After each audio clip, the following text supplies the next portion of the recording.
여러분 안녕하십니까? 뉴스라이브 문을 엽니다. 오늘이 6.13 지방선거를 꼭 120일 앞둔 시점입니다. 오늘부터 서울시장과 서울시 교육감 그리고 국회의원 재보선 예비후보자들의 등록을 시작하면서 본격적인 선거 일정이 시작됩니다. 오늘 뉴스라이브에서는 이와 관련한 내용 그리고 주의해야 할 점까지 짚어보도록 하겠습니다. 2월 13일 뉴스라이브 지금부터 시작합니다. 오늘의 헤드라인입니다. 6.13 지방선거 120일 전인 오늘부터 서울시장과 교육감, 국회의원 재보궐 예비후보자 등록이 시작됐습니다. 설을 앞두고 달라진 김영란법과 예비후보자들의 주의해야 할 점을 정리해봤습니다.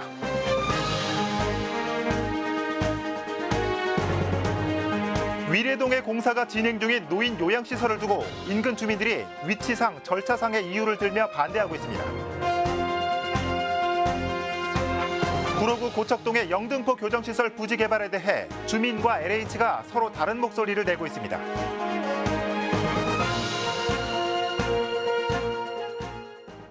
(6월 13일) 치러지는 지방선거를 앞두고 서울시장과 교육감 그리고 국회의원 재보선에 나설 예비후보자 등록이 오늘부터 시작됐습니다. 등록한 예비후보자는 선거사무소 설치와 함께 간판과 현수막 등을 게시할 수 있습니다. 자세한 내용 전해드립니다. 서울시 선관위는 선거일 120일 전인 2월 13일부터 예비후보 등록 접수를 시작했습니다. 서울시장과 서울시 교육감에 출마할 예비후보자가 대상입니다. 예비후보로 등록하게 되면 제한된 범위 내에서 선거운동이 가능해집니다. 선거사무소를 설치하고 5명 이내의 선거사무원을 선임할 수 있습니다. 선거사무소 건물에는 간판과 현수막을 게시할 수 있고 공개장소에서 명함을 나눠줄 수 있습니다. 어깨띠도 착용할 수 있지만 이때도 유의점이 있습니다. 예비후보자 신분 동안에는 예비후보자만이 어깨띠를 할 수가 있습니다. 선거 사무 관계자나 선거 사무장 등은 어깨띠를 할 수가 없습니다. 다만 예비후보자의 명함을 배부에 있어서는 예비후보자의 배우자나 직계 좀비소 그리고 선거 사무 관계자도 예비후보자가 있는 장소에서 이렇게 배부할 수가 있습니다. 서울시장과 교육감의 예비후보 등록에 이어 구청장과 시의원, 구의원의 예비후보 등록은 3월 2일부터입니다. 서울시 선관위는 예비후보 등록에 따라 본격적인 선거운동이 시작되는 만큼 입후보 예정자는 물론 유권자들의 각별한 주의를 당부하고 있습니다. 딜라이브 서울 경기 케이블TV 박용입니다.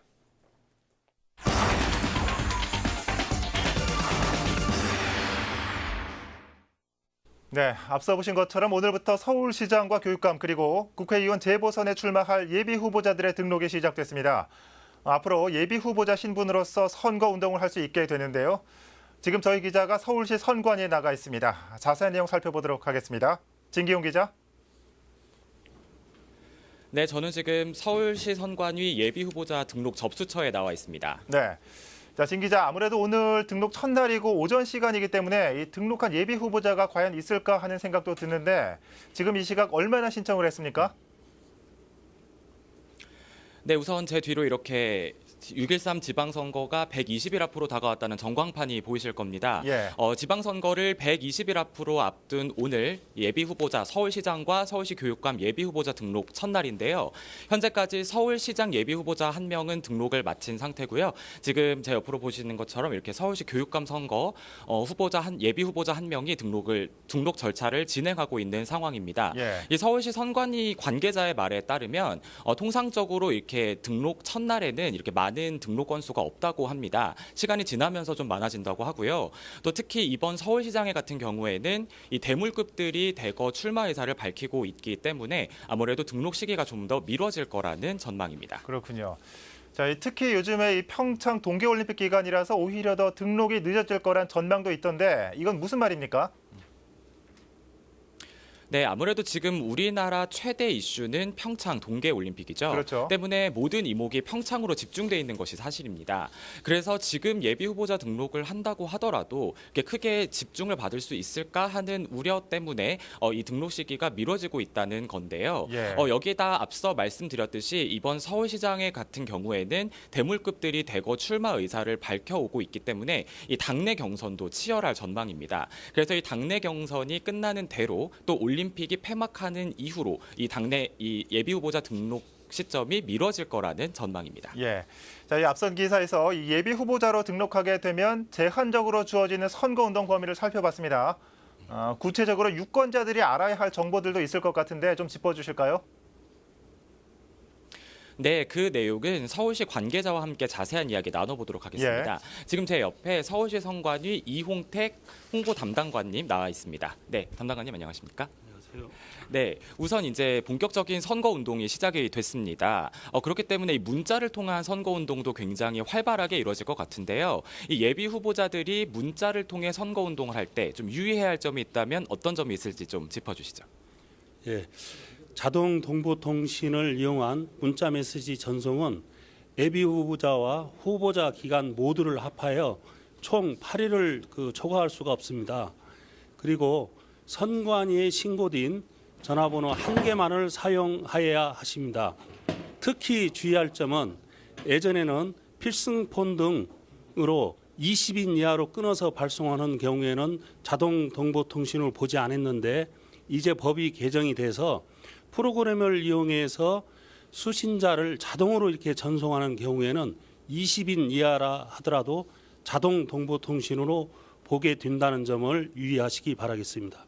네, 아무래도 이제 이 자동 정보 통신 등을 이용한 이 단체 문자를 전송할 때 좀 주의를 각별히 기울여야 한다는 말씀이신데, 그렇다면 이제 이 예비 후보자 등록이 시작이 되는 만큼 일반 유권자들도 이 예비 후보자들에 대한 좀 정보가 궁금하실 것 같아요. 좀 확인하려면 어떤 방법을 활용할 수 있습니까? 예, 중앙선거관리위원회 홈페이지나 선거정보 모바일 앱을 통해서 예비 후보자의 학력이나 경력, 전과 기록 등 각종 선거 정보를 확인하실 수 있습니다. 네, 그럼 제가 앞서 말씀드렸던 것처럼 이렇게 이 오늘 등록하신 이 후보들도 이제 확인할 수가 있는 거겠군요. 예, 맞습니다. 그렇습니다. 마지막에 이 모바일 앱 얘기를 좀 해주셨는데 요즘에 이 SNS를 통한 선거 활동도 굉장히 활발하게 이루어지고 있습니다. 그렇기 때문에 이 일반 유권자들이 좀 무심코 실수를 한다거나 좀 주의를 기울여야 할 점이 있을 것 같은데 그런 부분에 대한 설명도 좀 부탁드립니다. 예, 공직선거법상의 선거운동을 할 수 있는 사람이라면 SNS를 이용해서 누구나 선거운동을 하실 수가 있습니다. 다만 허위사실이나 비방에 이르는 내용은 단순히 퍼나르기만 하는 행위조차도 처벌을 받게 됩니다. 네, 그리고 이제 제가 알기로는 또 이 선거 운동을 할 수 없는 사람들도 좀 있는 것 같은데 일반 유권자분들 중에요. 이런 분들도 좀 어떻게 주의해야 되는지 좀 설명 부탁드립니다. 예, 선거운동을 할 수 없는 공무원이나 통반장, 주민자치위원, 미성년자 등은 SNS상 선거운동도 일체 할 수가 없습니다. 그리고 선거운동을 해주는 대가로 수당이나 실비, 음식물 등 기타 어떠한 금품을 제공받을 수 없다는 점도 아셔야 할 것입니다. 네, 알겠습니다. 오늘 말씀 감사드립니다. 고맙습니다. 네, 이렇게 이 예비 후보자나 또 일반 유권자들도 이 본격적인 선거 운동이 시작되는 만큼 이렇게 선거법에 대한 각별한 주의가 필요한 시점인데요. 그래서 선관위에서도 이 본격적인 선거 운동이 시작되는 만큼 이 지도와 계도 활동 그리고 단속 활동을 좀 더 강화할 계획입니다.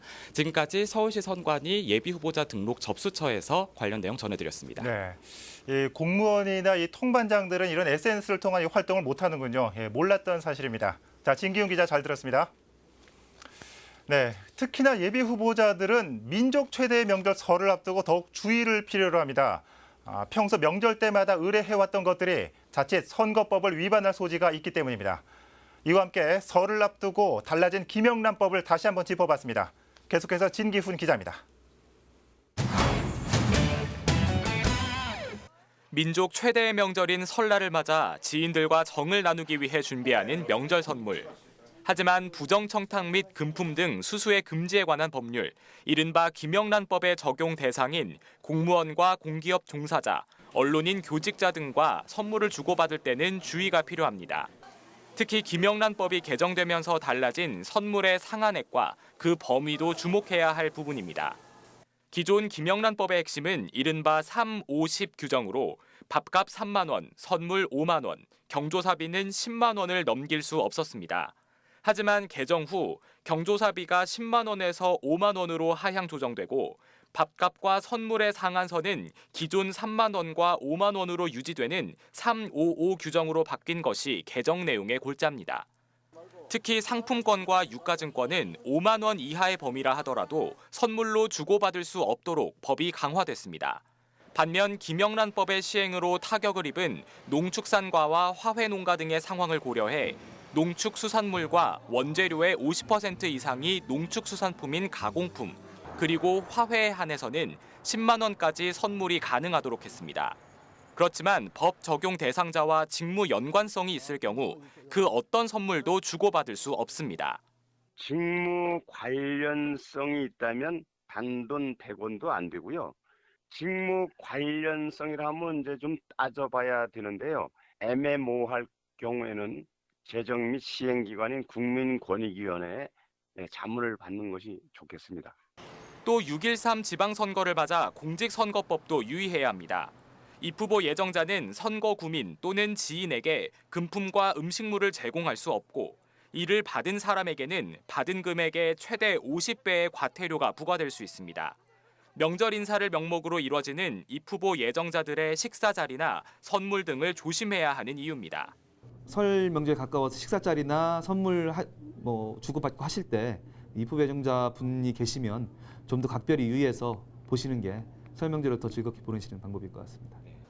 즐거운 명절을 위해 주고받는 명절 인사와 선물이 자칫 독이 되지 않기 위해서는 김영란법과 공직선거법 등 관련 법에 대한 각별한 주의가 필요합니다. 딜라이브 서울 경기 케이블 TV 진기훈입니다.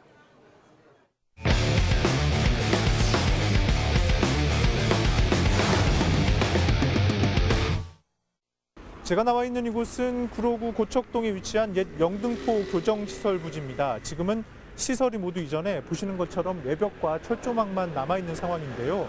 이곳이 언제 개발될지는 지역 주민들의 관심사였습니다. 오늘 보도자료 팩트체크에서는 교정시설 이전 사업의 현황과 앞으로의 계획을 살펴보겠습니다. 지구 단위 계획이 수립됐지만 여지껏 개발은 진행되지 못하고 있습니다. 현재 영등포 교정시설 부지는 2년 전과 크게 변한 것이 없습니다. 달라진 것이 있다면 기존의 시설이 철거됐다는 점. 하지만 철거 이후 시설 공사가 시작될 것이라는 기대는 현재까지도 기대로만 남아 있습니다. 영등포 교정시설 이전이 수면 밖으로 드러난 건 지난 2001년입니다. 당시 법무부가 시설 낙후로 현 부지의 재건축을 통보하자 구로구가 불가방침을 정하고 외곽으로의 이전을 추진한 겁니다.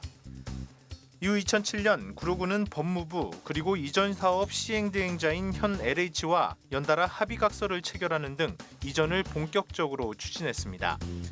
그 결과 2011년 천왕동으로의 이전이 완료됐고 부지를 제공한 LH는 대신 고척동 부지의 주인이 됐습니다. 이후 구로구는 LH와 함께 교정시설 이전으로 비워진 고척동 부지 개발에 착수했습니다. 2013년에는 개발 청사진이 담긴 지구 단위 계획을 수립했고 같은 해 서울시 도시건축위원회를 통과했습니다. 이듬해인 2014년부터는 본격적인 개발이 가능할 것으로 구로구는 내다봤습니다. 하지만 앞서 얘기한 것처럼 개발은 아직 진행되지 않고 있는 상황입니다. LH가 개발을 맡을 건설사를 물색했지만 당시 부동산 침체가 발목을 잡은 겁니다.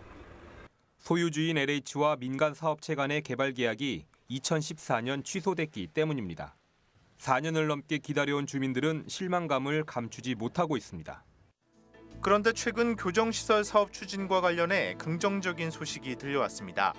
공동주택 분양 방식을 일반 분양에서 공공지원 민간임대주택으로 변경하면서 사업자가 나타난 것.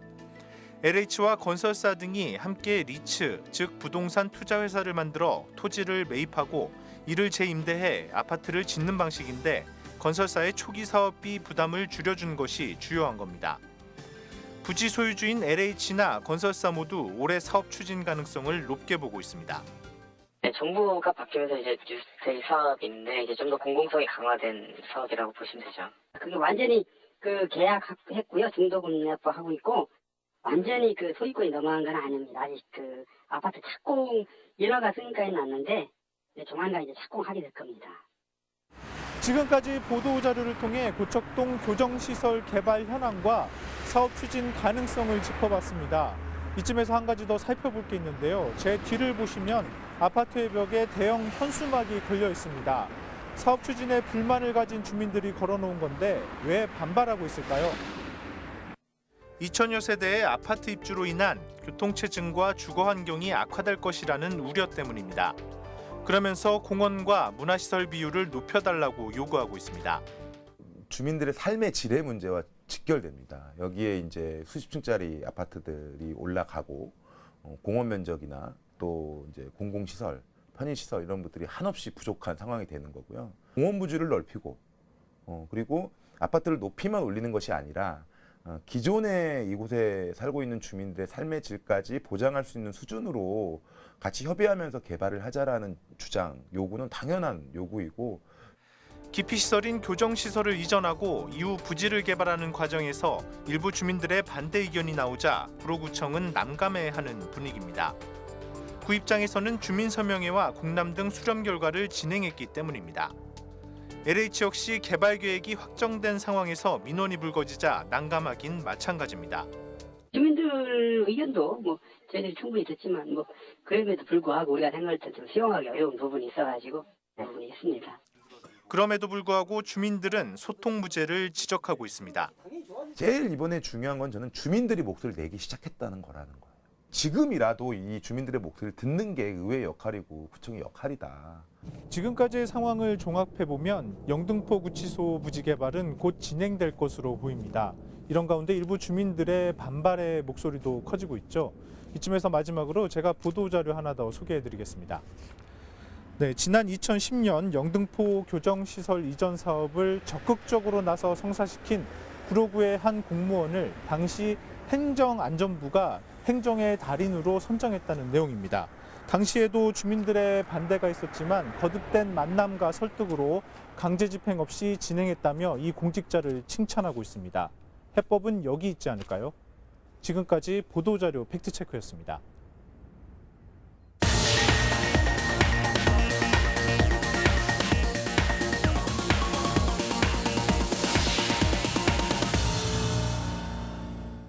송파구 위례동에 있는 복지부지에 요양원 건립이 진행 중에 있습니다.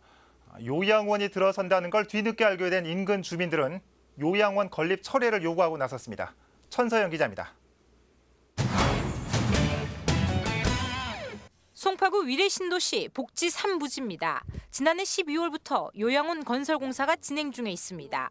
지하 1층, 지상 5층 규모로 연면적 5,600여 제곱미터. 민간이 LH로부터 부지를 매입해 요양원 건설을 추진하고 있는 겁니다. 하지만 인근 주민들은 난색을 표하고 있습니다. 주민들이 요양원 건립을 반대하는 이유는 크게 두 가지.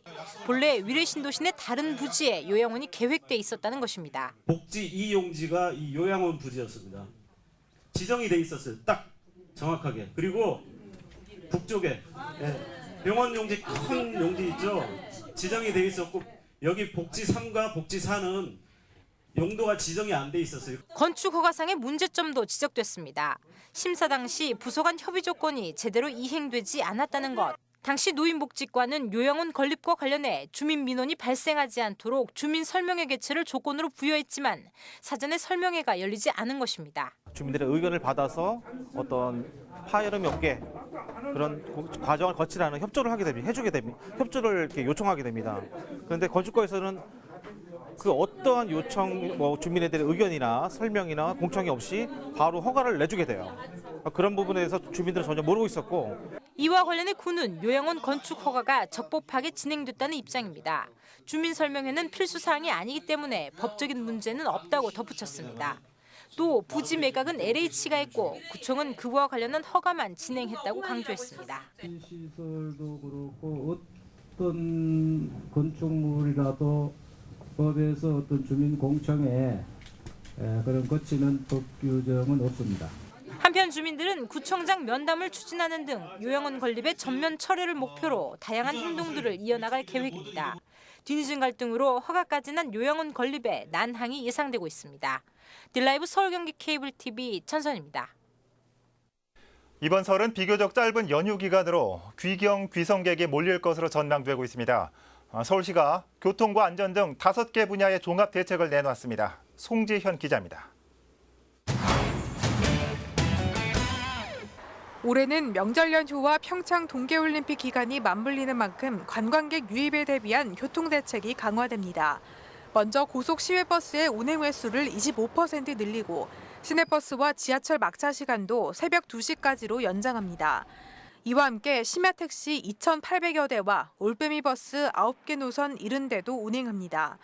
최근 한파 등의 영향으로 과일 가격이 오를 것으로 예상되는 만큼 물가 안정 대책에도 나섭니다.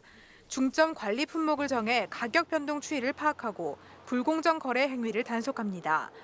또 설날 성수품 8개 품목에 대해 가락시장에 3개년 평균 물량 대비 110%를 확대 반입합니다.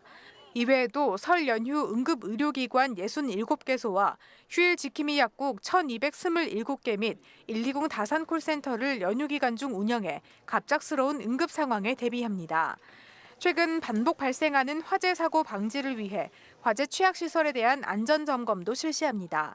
설 연휴 전까지 쪽방촌과 시장 등 화재 취약 시설과 백화점, 터미널 등 다중 이용 시설을 점검하고 미흡한 부분을 보완합니다. 설 연휴 기간 동안은 화재 특별 경계 근무를 통해 소방 차량 등 출동 장비를 점검하고 비상 대비 체계를 강화합니다. 종합대책과 관련한 자세한 정보는 120 다산 콜센터와 서울시 홈페이지 등을 통해 확인할 수 있습니다. 딜라이브 서울 경기 케이블 TV 송지현입니다. 어제 오후 1시경 서초구 양재동 인근 경부고속도로 상행선에서 구급차가 시외버스를 추돌하는 사고가 발생했습니다.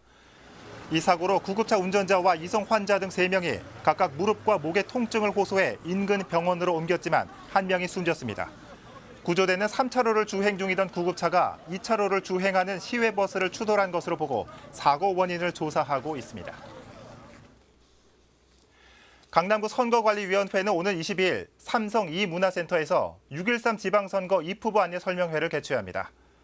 선관위는 설명회에서 예비후보자 등록 절차와 선거운동 방법, 선거법 위반 사례와 선거 비용에 관한 사항 등을 중점적으로 안내할 예정입니다.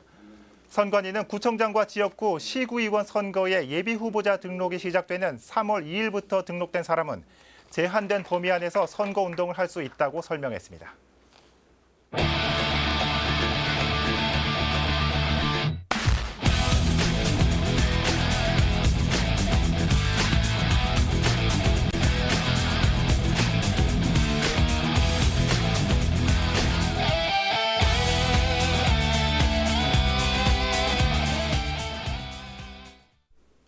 (2월 13일) 뉴스 라이브 마칩니다.